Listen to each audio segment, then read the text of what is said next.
Bible study. Sabi niya, hindi pwede. Kailangan mag-Bible study. Invento niya. Ang sipag ng kasawa ko, nag-invento mga kapitbahay. Pero ako, ayaw ko mag-invento mga kapitbahay. One time na nag-Bible study doon, sipisip ko, bago dumating yung oras ng Bible study, umalis ako, nag-bis ako. Pagkalis ko, makaya ko ng gym, pumunta ako ng Tungko. Hindi ko alam kung saan ako pupunta. Sumakay ako ng bus. Nung nasa bus na ako, nag-isip ako, sabi ko, saan ako pupunta? Saan ako bababa? Naisipan ko, bababa ako ng Cubao. Farmers. Pagbaba ko ng Cubao, pumasok ako sa Farmers, at ang unang-unang pinasukan ko, National Bookstore.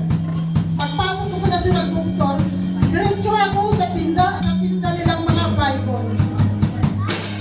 Doon ako magtingin sa Bible. At isip-isip ko habang pinabasa ko yung Bible, ngayon nag-Bible study na sila.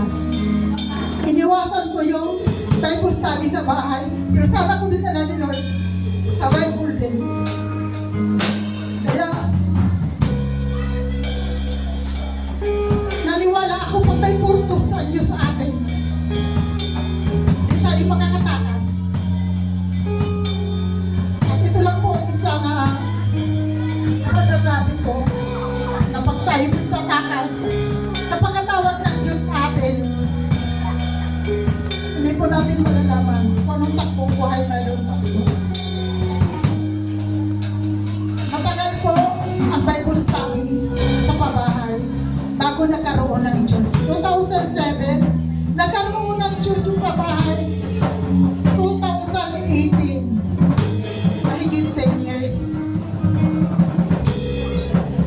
bago nagkaroon ng church ng pabahay. At dahil sa pagkilos ng kaaway, dahil sa pandemic, yung church ng pamahay ay nawala. Pero naniwala po ako. Naniwala po kaming tagapabahay na may nakahanda ang Diyos na church para sa lugar ng pamahay. Salamat sa Panginoon sa kabutihan niya. At masasabi ko lang din po, na kung ikaw ay tapat sa Diyos, magkaroon ka ng kapayapaan, magkaroon ka ng kagalakan. Ang Diyos po ay sapat na po para sa atin. Maraming din ang mga mananampalataya sa pabahay na umalis, bumalik. Dahil kapag ikaw ay tinawag ng Diyos, hindi mo siya matataguan, hindi mo siya matatakasan. At ibabalikan niya kung ano ang purpose niya sa buhay mo. Kaya salamat sa lahat ng tagapamahay. Alam ko po na marami po man nagsasabi, ayan, mga pamangkin niya. Pero anong mga ginagawa? Ito lang po ang masasabi ko. Lahat po tayo nasa mundo makasalanan. Lahat po tayo ay hindi mga perfecto.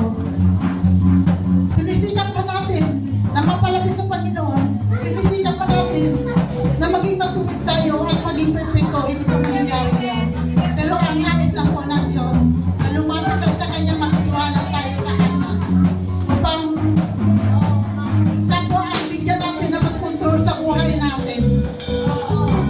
Kaya kahit tayo ay may pakakilala sa ating Panginoon, nagkakamali po tayo, nagkakasala pa rin po tayo. Kaya lang po ang masasabi ko, to God be the glory sa lahat ng kakilala. Salamat din po sa mga taga-Muslim. Sa nagawain natin po. God bless us.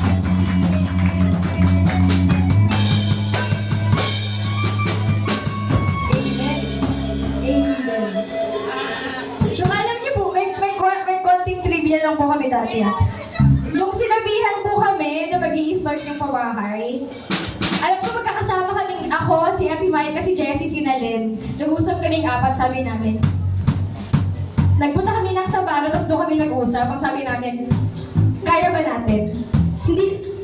Ang sabi namin, hindi namin kaya. Pero dahil kasama namin si Lord, kaya namin. Kaya po yung nakita niyo mga picture po dyan, parang span lang ng 1 year. 1 year ba? 1 year, hindi. Yung una sisimula tayo. Parang span lang ng 1 year tutorial, daming ganap, no?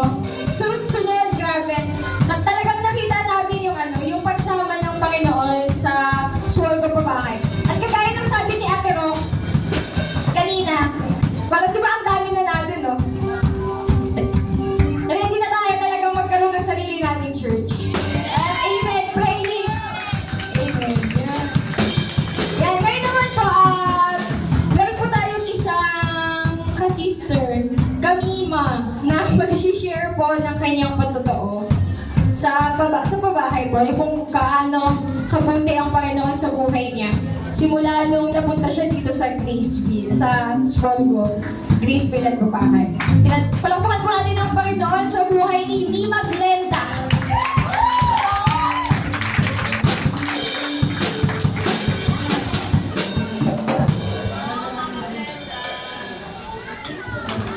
Hallelujah! Glory to God! Glory to Jesus! Isang mapagpalang first anniversary sa Pabahay 2000, Send the Word of Life. Puri ng Panginoon sa lahat na mananampalataya, sa lahat ng anak ng Diyos, may kwento ang bawat isa. At ang kwento ko po ngayon kung paano ako nakarating sa church na ito ay pakinggan po natin kung gaano kabuti ang Panginoon. Ako po si Glenn, sa mga hindi po nakakilala sa akin, ako si Glenn Nabuang ng Pabahay 2000. Isang dating talamak na lasinggera, isang dating talamak na basugalera, walang gulong inaatrasan. Kahit saan kalsada, reyna ng kalsada, tuwing may tagay, hindi pwedeng walang gulong. Basang ulo, hawak ng bote, hampas dito, hampas doon. Ganun katindi ang buhay ko noon. At dumating ang point na talagang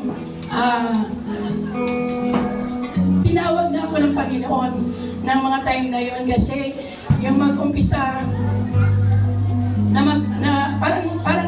parang nagsawa na ako sa buhay ko, parang may kulang na, parang gusto ko nang magbago. Lagi ako nag-pray. Pagkatapos noon, nung dumating talaga yung time na talagang ang salita ng Diyos dumating na sa buhay ko, 4 na organization mga kapatid ang dumating sa bahay ko. Isang pinangunahan ni Sister Linin, isang GIL, isang samahan ng taga Phase 1 na talagang inalok pa ako para pagpapaaralin ang anak ko doon, at isang Foursquare. Sabay-sabay lahat yung mga kapatid.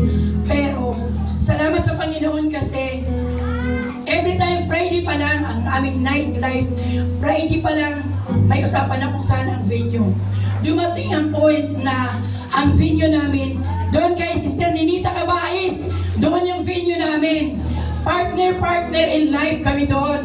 At isa po si Sister Ninita ang nagyaya sa akin na, Ate Glenda, church tayo. Sinagot ko siya na, kayo na lang muna, masusunog ako doon.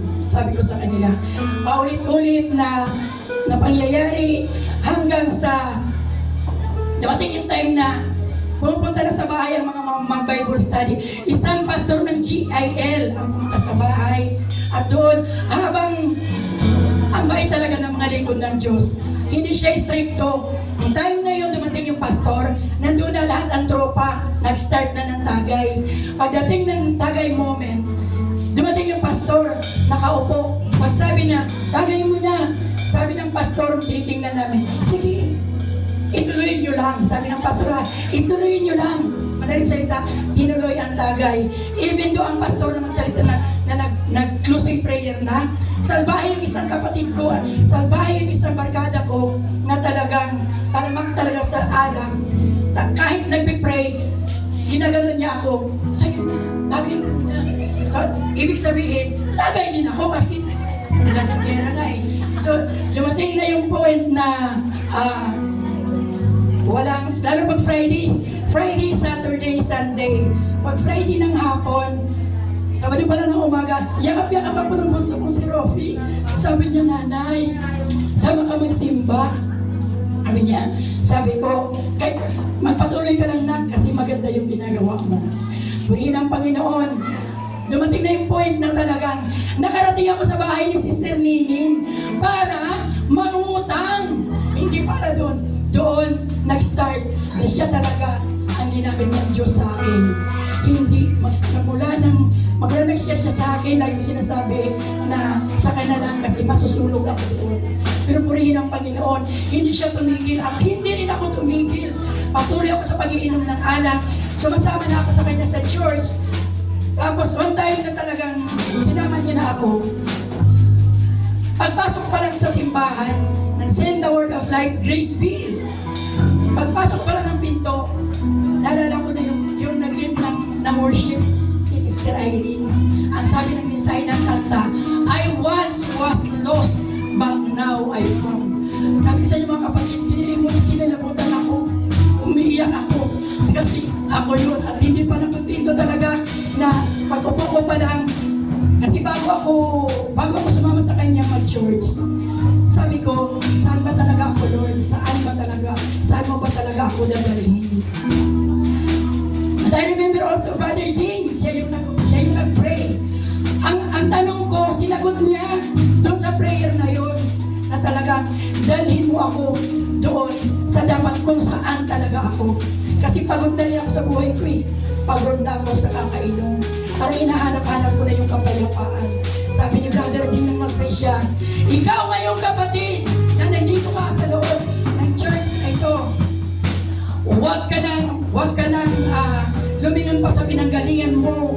Ito na ang daan patungo para sa Panginoon. Kaya, purihin ang Panginoon doon na tayo talagang, yung confirm na talagang, dito na ako sa Senta Word of Life. Pero alam mo mga kapatid, hindi natatapos ang buhay ko doon. Patuloy ang pag-iinom ko talaga. Simbawi, kumbaga sabi ni Pastor, Simbawi ang ginagawa ko. Pagkagaling simbahan, andyan na yung mga barkada. Ready na, pulutan, anak. Tuloy-tuloy every Sunday. May time din na nagbinisay pa si Pastor. Sinusundo na ako ng barkada kong polis kasi may usapan kami. Meron kami pupuntahan. Birthday, lahat na. Walang araw na pinalagpas basta may usapan kami. Talagang darating talaga kasi binasa kanila akong video clip na sa ngayon hindi ko pa talaga nagagamit ito sa church na ito. Purihin ang Panginoon mga kapatid. Then one time, ang Diyos mo, Diyos natin, Diyos ko na pinaglilingkuran, buhay para mga kapatid. Paano ko nasabi? Nung ma-encounter ko ang Panginoon, tagay-time din. Kompleto ang barkada ko. Dito kayo yung kapatid na isang barkada ko. Kompleto. Dumating ngayon yung anak kong pangatlo. Galing siya sa duty. Minuto lang mga kapatid pagdating niya. Sabi ko, kumain ka na? Sabi niya, oo. Lumabas lang siya saglit kasi nanood ng basketball. Alam niyo pagdating doon, minuto lang mga kapatid. Binalik siya sa akin. 2 tao yung nag-alagay sa kanya. Hindi na siya makalakad. Nawala itong 2 ito. Wala na talaga kahit ano. Sabi ko, ano nangyari? Nag-ano sa'yo? Wala daw, basta bigla na siya bumagsak. Itong 2 ito talaga